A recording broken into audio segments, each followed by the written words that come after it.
Assalamualaikum warahmatullahi wabarakatuh. Halo teman-teman, selamat datang di video pembelajaran hari ini. Saya Ulul Azmi dengan NIM E1B02410156. Pada video kali ini kita akan belajar bersama mengenai materi mata kuliah Hukum Pidana dan Kriminologi yang sangat penting dan bermanfaat untuk menambah wawasan kita. Selamat menyaksikan. Urgensi mata kuliah Hukum Pidana dan Kriminologi. Pertama, kita harus tahu kemampuan dasar atau capaian pembelajaran PPKN di SMP dan SMA itu seperti apa. Jadi, yang perlu kita tahu dari kemampuan dasar atau capaian pembelajaran dari SMP itu adalah norma. Sedangkan pada jenjang SMA itu adalah sistem hukum dan peradilan nasional. Selanjutnya, kita harus tahu kompetensi yang harus dimiliki oleh seorang guru ada 4. Yang pertama ada profesional, pedagogik, kepribadian, dan sosial. Kemampuan profesional adalah kemampuan penguasaan materi. Jadi, guru PPKN itu harus menguasai materi, sistem hukum, norma, maupun peradilan nasional agar bisa menjelaskan secara rinci kepada peserta didik mengenai apa saja perbuatan yang tidak boleh dilakukan serta sanksinya, supaya peserta didik itu tidak berani melakukan hal tersebut, menghindari perbuatan-perbuatan tersebut, dan menjadi warga negara yang baik. Yang kedua ada pedagogik. Pedagogik adalah kemampuan guru yang berkaitan dengan penyampaian materi, baik itu menggunakan bahasa yang mudah dipahami. Guru harus mampu merencanakan pembelajaran, memilih metode yang tepat, melaksanakan kegiatan mengajar, serta efektif, serta melakukan evakuasi. Melaksanakan kegiatan mengajar secara efektif serta melakukan evaluasi untuk mengukur ketercapaian belajar.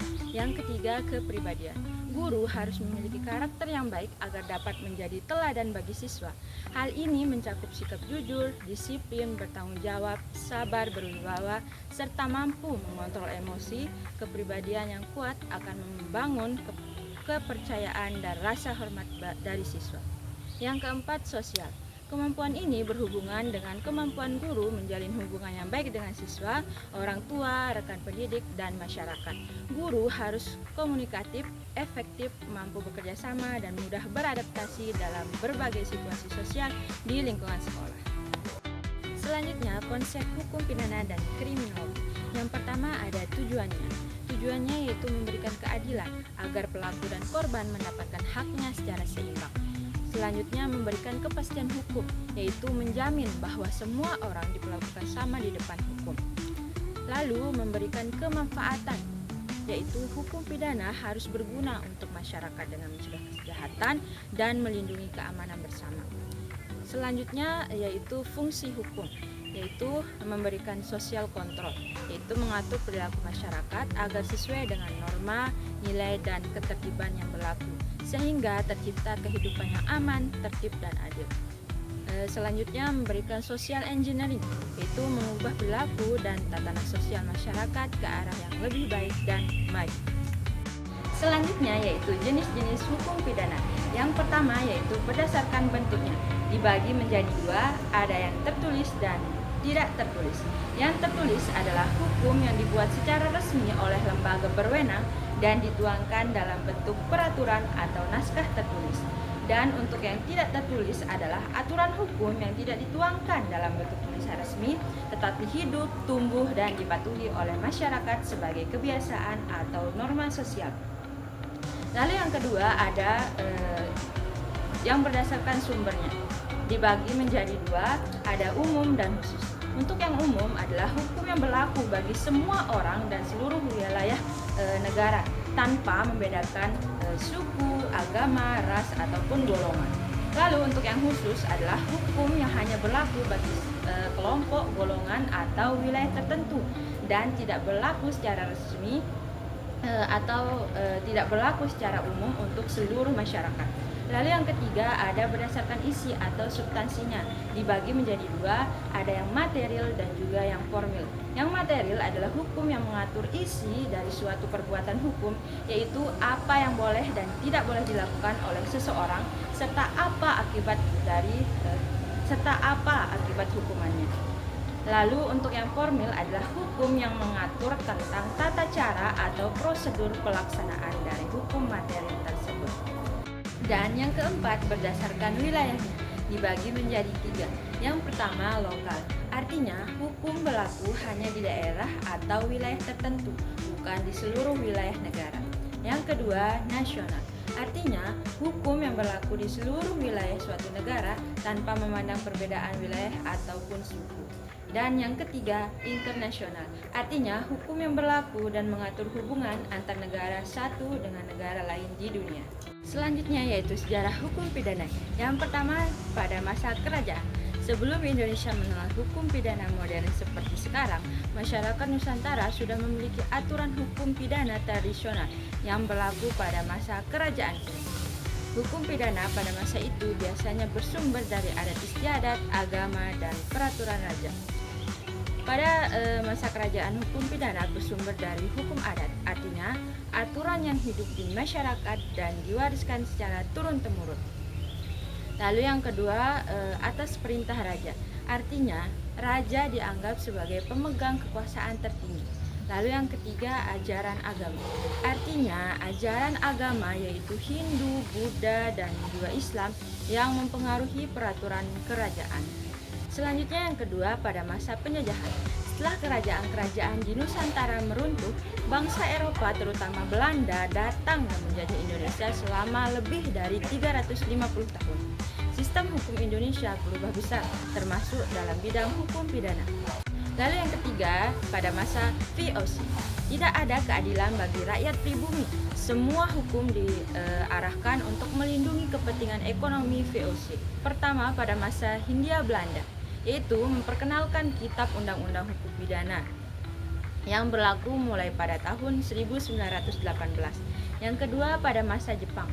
Pada masa pendudukan Jepang pada tahun 1942 sampai dengan 1945, pemerintah Jepang tetap memperlakukan KUHP peninggalan Belanda agar sistem hukum tetap berjalan.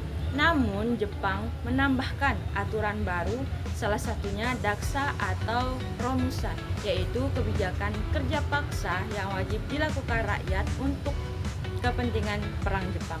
Orang yang menolak dapat dikenai hukuman oleh pemerintah militer Jepang.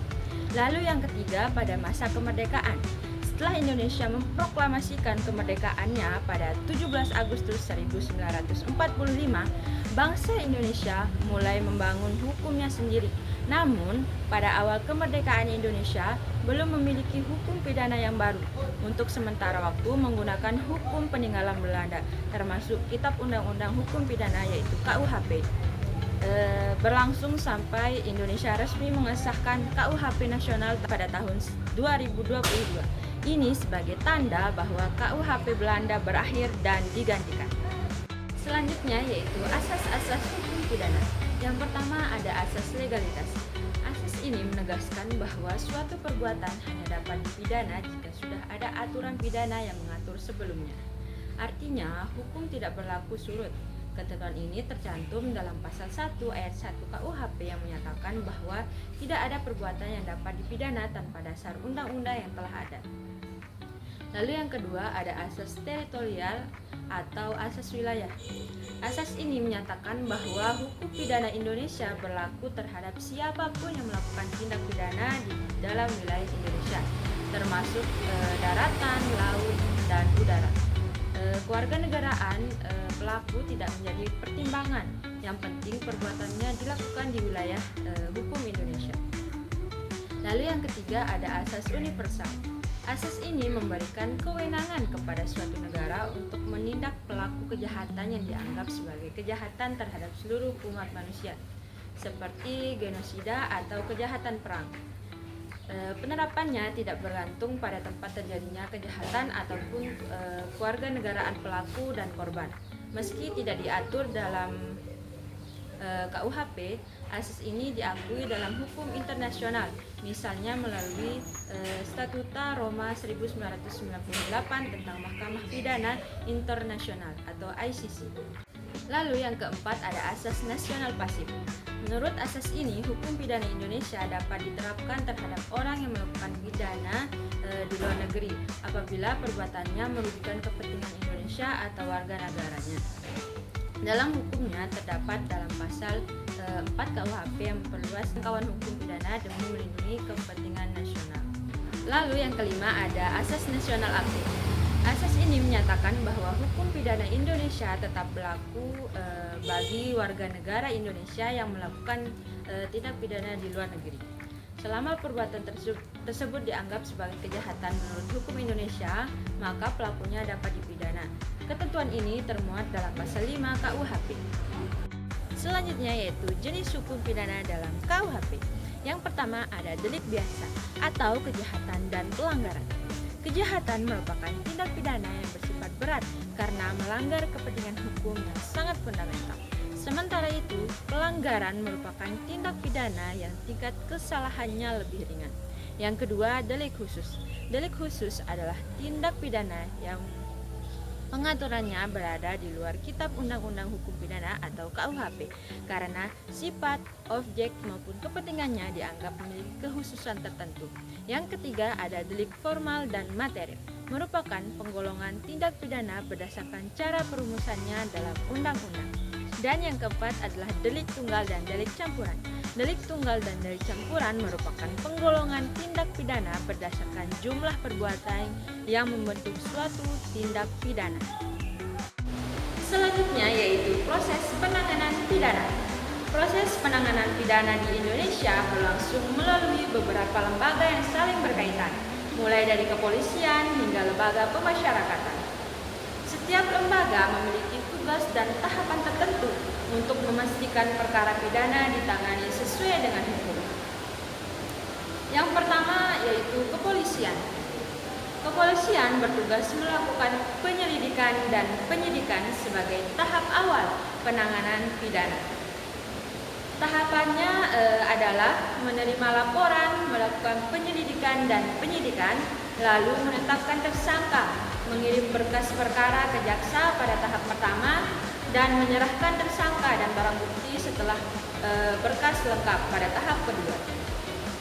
Lalu yang kedua ada kejaksaan. Kejaksaan berperan sebagai penuntut umum yang membawa perkara ke pengadilan. Adapun tahapannya adalah menerima dan meneliti berkas, menerima tersangka dan barang bukti, lalu menyusun surat dakwaan, lalu melimpahkan perkara ke pengadilan, melakukan penuntutan dan mengeksekusi putusan pengadilan. Lalu yang ketiga ada pengadilan. Pengadilan adalah tempat untuk memeriksa dan memutuskan perkara pidana. Proses di pengadilan mencakup menerima perkara dari jaksa, lalu melaksanakan sidang, memberikan ruang upaya hukum seperti banding, kasasi ataupun PK. Lalu putusan dieksekusi jika telah berkekuatan hukum tetap. Dan yang keempat, lembaga pemasyarakatan atau lapas. Lapas merupakan tempat narapidana menjalani masa hukuman sekaligus mendapatkan pembinaan. Tahapannya adalah menerima narapidana hasil eksekusi, lalu melakukan pembinaan dan penilaian, lalu memberikan asimilasi atau pembebasan bersyarat dan mengembalikan narapidana ke masyarakat. Dan yang kelima ada pertanggungjawaban pidana. Pertanggungjawaban pidana adalah kewajiban pelaku untuk menanggung akibat hukum dari tindak pidana yang ia lakukan. Unsur-unsurnya meliputi kesadaran akan perbuatannya, lalu kemampuan membedakan benar dan salahnya, dan adanya hukuman sebab akibat antara perbuatan dan tindak pidana. Materi selanjutnya yaitu upaya pencegahan tindak pidana. Upaya pencegahan tindak pidana dapat dilakukan melalui beberapa pendekatan utama. Yang pertama, upaya preventif, yaitu pencegahan sebelum terjadinya tindak pidana. Upaya preventif bertujuan menghilangkan faktor penyebab agar kejahatan tidak terjadi.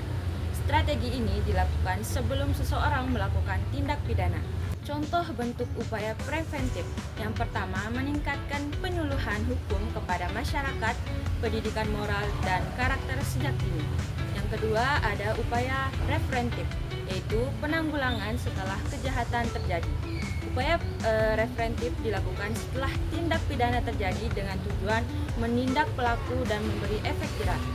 Contohnya, bentuk upaya preventif yaitu menegakkan hukum pidana melalui penyelidikan, penyidikan, penuntutan, dan peradilan, menjatuhkan sanksi pidana kepada pelaku seperti penjara, denda, dan lain-lain.